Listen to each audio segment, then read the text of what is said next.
हरियाणा की हर अपडेट के लिए बेल आइकन दबाएं और सब्सक्राइब करें STV हरियाणा न्यूज। नमस्कार, हरियाणा न्यूज देख रहे हैं आप और मैं हूं आपके साथ सोनिया सत्यानेता। रुक कर लेते हैं फटाफट हरियाणा की ओर। सुप्रीम कोर्ट ने सोमवार को किसान आंदोलन से जुड़ी याचिकाओं की सुनवाई करते हुए केंद्र सरकार को जमकर फटकार लगाई। अदालत ने कहा कि आंदोलन में किसानों की जान जा रही है और ऐसे में सरकार अभी इन कानूनों पर रोक लगाएगी या फिर अदालत ही आदेश जारी करे। चीफ जस्टिस ने सुनवाई के दौरान कहा कि ये सरकार की दलील नहीं चलेगी कि इसे किसी और सरकार ने शुरू किया था। कोर्ट ने सरकार से सवाल किया कि आप किस तरह हल निकाल रहे हैं। वहीं सरकार ने सुप्रीम कोर्ट को कहा कि 41 किसान संगठन कानून वापसी की मांग कर रहे हैं, वरना आंदोलन जारी करने को कह रहे हैं। चीफ जस्टिस ने कहा कि हमारे पास ऐसी एक भी दलील नहीं आई जिसमें इस कानून की तारीफ हुई हो। अदालत ने कहा कि हम किसान मामले के एक्सपर्ट नहीं हैं, लेकिन क्या आप इन कानूनों को रोकेंगे या हम कदम उठाएं? हालात लगातार बद से बदतर होते जा रहे हैं, लोग मर रहे हैं और ठंड में बैठे हैं। सुप्रीम कोर्ट ने पूछा कि हमें नहीं पता कि महिलाओं और बुजुर्गों को वहां क्यों रोका जा रहा है, इतनी ठंड में ऐसा क्यों हो रहा है। हम एक्सपर्ट कमेटी बनाना चाहते हैं, तब तक सरकार इन कानूनों को रोके, वरना हम एक्शन लेंगे। वही किसान आंदोलन को लेकर सुप्रीम कोर्ट की टिप्पणी पर बोलते हुए सी मनोहर लाल ने कहा कि मुझे पूरी उम्मीद है कि सुप्रीम कोर्ट से ही पूरे मामले का समाधान होगा। वहीं किसान आंदोलन को लेकर पूर्व सीएम भूपेंद्र सिंह हुड्डा को सलाह देते हुए सीएम मनोहर लाल ने कहा कि मैं अपील उनसे करता हूं कि भड़काने का काम ना करें, शांति अपने आप आ जाएगी। हम जो बात रखते हैं वो लोकतांत्रिक तरीके से कहते हैं। हम कानून व्यवस्था बनाए रखने के हर संभव प्रयास कर रहे हैं। पूर्व मुख्यमंत्री और नेता प्रतिपक्ष भूपेंद्र सिंह हुड्डा ने किसान मामले को लेकर सरकार पर निशाना साधा और एक और जहां करनाल में रैली के दौरान हुए प्रदर्शन पर हुड्डा ने सरकार को घेरते हुए टकराव से बचने की नसीहत दी, तो वहीं दूसरी ओर एक बार फिर से MSP पर चौथा कानून बनाने की मांग की।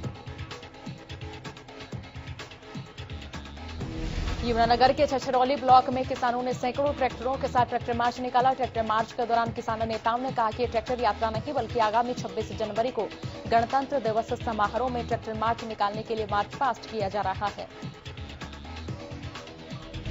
किसान मजदूर संघर्ष समिति ने कारीरूपा दास के हिंदोखला धाम के पास अनिश्चितकालीन धरना शुरू किया। धरने पर पूर्व विधायक रघुवीर छिल्लर ने धरने का समर्थन किया। भारतीय किसान यूनियन के जिला प्रधान धर्मपाल बाडरा ने कहा कि विधायक नैना चौटाला और सांसद को गांव में नहीं घुसने देंगे, तब तक कृषि कानून वापस नहीं होंगे। हरियाणा किसान कोऑर्डिनेशन कमेटी के नेताओं ने टिकरी बॉर्डर पर प्रेस कॉन्फ्रेंस की, जिसमें किसान नेताओं ने मुख्यमंत्री मनोहर लाल पर आंदोलन को बांटने की कोशिश का आरोप लगाया है। मीडिया से बातचीत करते हुए किसान नेताओं ने सरकार से करनाल और हिसार में किसानों पर दर्ज हुए मुकदमों को वापस लेने की मांग भी की है। किसान नेताओं ने जेजेपी विधायक जोगीराम सिहाग का जिक्र करते हुए इस्तीफे की पेशकश देते हुए तमाम विधायकों से अपील की है। उन्होंने कहा कि जेजेपी विधायक जोगीराम सिहाग 26 जनवरी से पहले इस्तीफा देकर किसानों का साथ दें। करनाल में बीते दिन मुख्यमंत्री मनोहर लाल की सभा वाली जगह पर हुए बवाल पर पुलिस एक्शन में है। पुलिस की ओर से इस मामले में 71 लोगों पर FIR दर्ज की गई है। इस मामले में सार्वजनिक संपत्ति को नुकसान पहुंचाने का आरोप भी लगा है।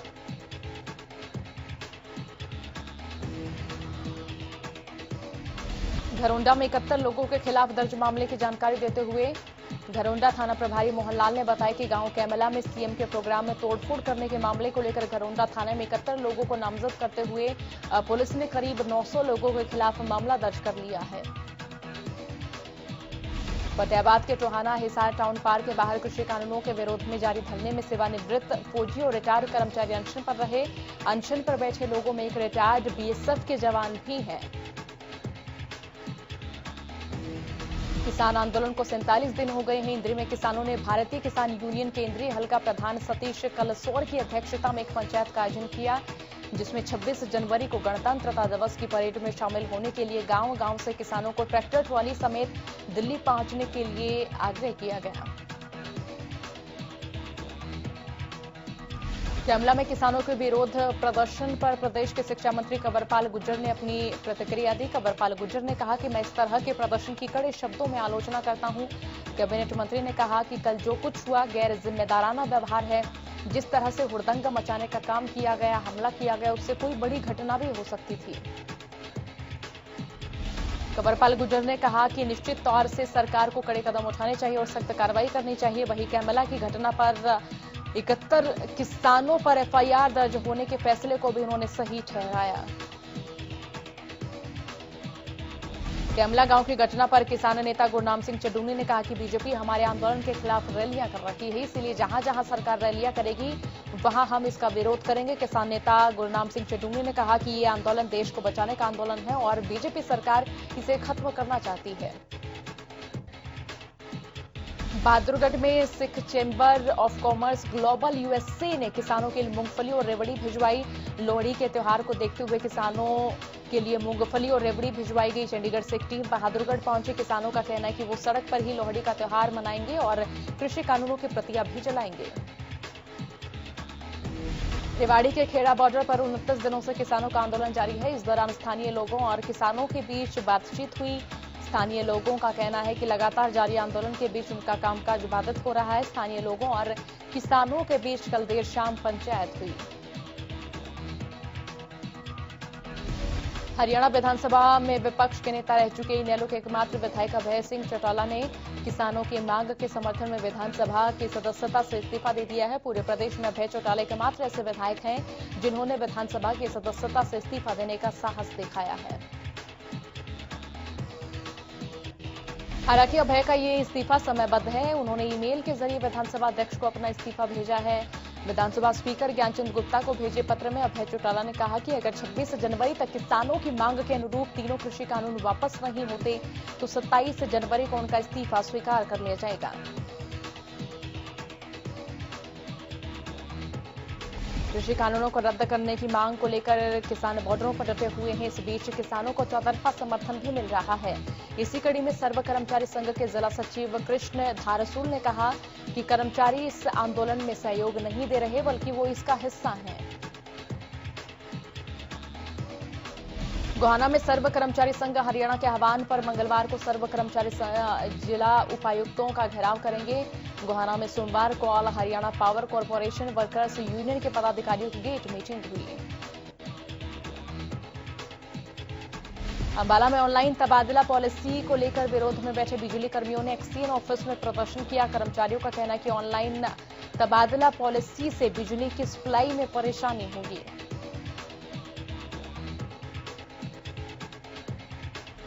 फरीदाबाद के एक्सचेंज कार्यालय के सामने बिजली कर्मचारियों ने प्रशासन के खिलाफ जमकर प्रदर्शन किया। बता दें कि कर्मचारी ऑनलाइन ट्रांसफर पॉलिसी का विरोध कर रहे हैं।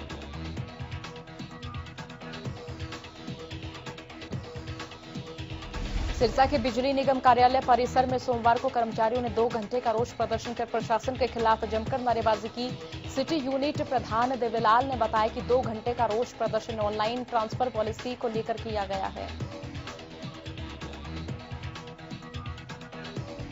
भिवानी के गांव बापोड़ा के लोग पानी की किल्लत से जूझ रहे हैं, जिसको लेकर ग्रामीणों ने जलघर में प्रशासन के खिलाफ जमकर नारेबाजी की और ग्रामीणों का कहना है कि वे कई बार प्रशासन से इसकी शिकायत भी कर चुके हैं। बावजूद इसके ग्रामीणों की समस्या जस की तस बनी हुई है।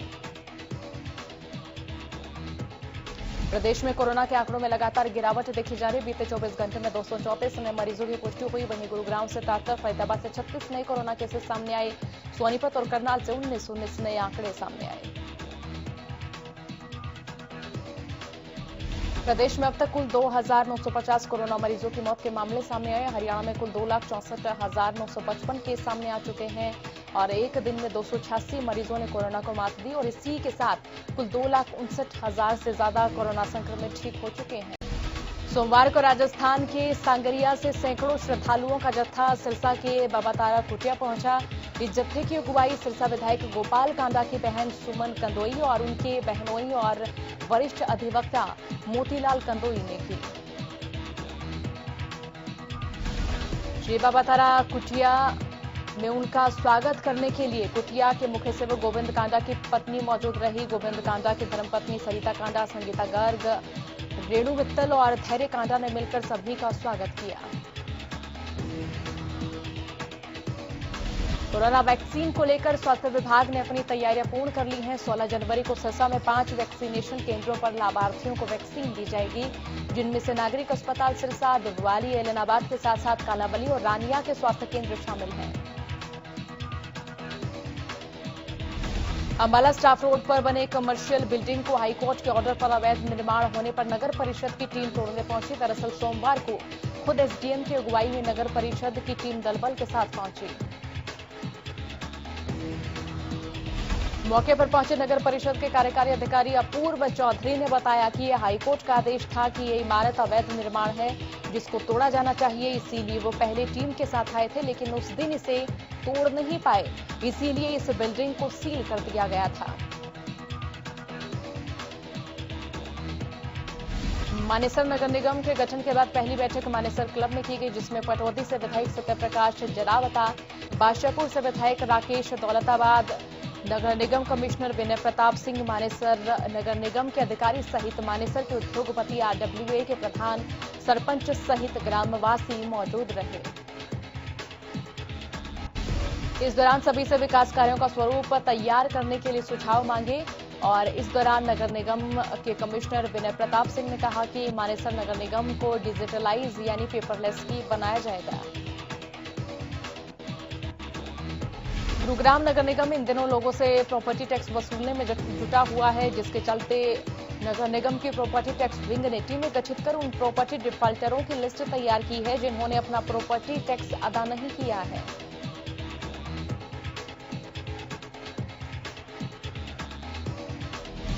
बता दें कि गुरुग्राम में लगभग 4.5 लाख प्रॉपर्टी टैक्स धारक हैं, जिसके चलते नगर निगम ने इन प्रॉपर्टी टैक्स धारकों से लगभग 650 करोड़ रुपए वसूलना था, जिनमें से प्रॉपर्टी टैक्स विंग ने 202 करोड़ रुपए वसूल लिए और आने वाले 3 महीने में 100 करोड़ रुपए वसूलने का टारगेट भी रखा गया है। अंबाला शहर में हाल ही में नगर परिषद का चुनाव लड़ने वाली 55 साल की एक महिला की रविवार को एक व्यक्ति ने गोली मारकर हत्या कर दी। वारदात को अंजाम देने के बाद आरोपी ने खुद को भी गोली मारकर आत्महत्या की। मामले में पुलिस ने बताया कि करनाल के रहने वाली ईशन सिंह ने अंबाला छावनी की हाउसिंग बोर्ड कॉलोनी में चुनाव लड़ने वाली अमरजीत कौर सोढ़ी की हत्या के बाद खुद को गोली मारकर आत्महत्या कर ली। सोढ़ी ने बीजेपी और कांग्रेस उम्मीदवारों के खिलाफ हरियाणा जनचेतना पार्टी के टिकट पर वार्ड नंबर 6 से पार्षदों का चुनाव लड़ा था।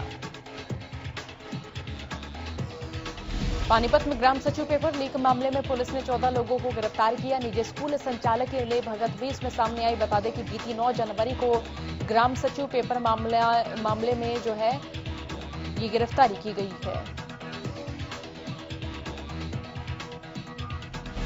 पंचकूला सेक्टर 5 महिला थाना पुलिस ने पॉक्सो एक्ट के तहत एक आरोपी को गिरफ्तार किया। जांच अधिकारी रीटा ने जानकारी देते हुए बताया कि गिरफ्तार किए गए आरोपी की पहचान पंचकूला के सेक्टर 1 स्थित लखन के रूप में हुई है।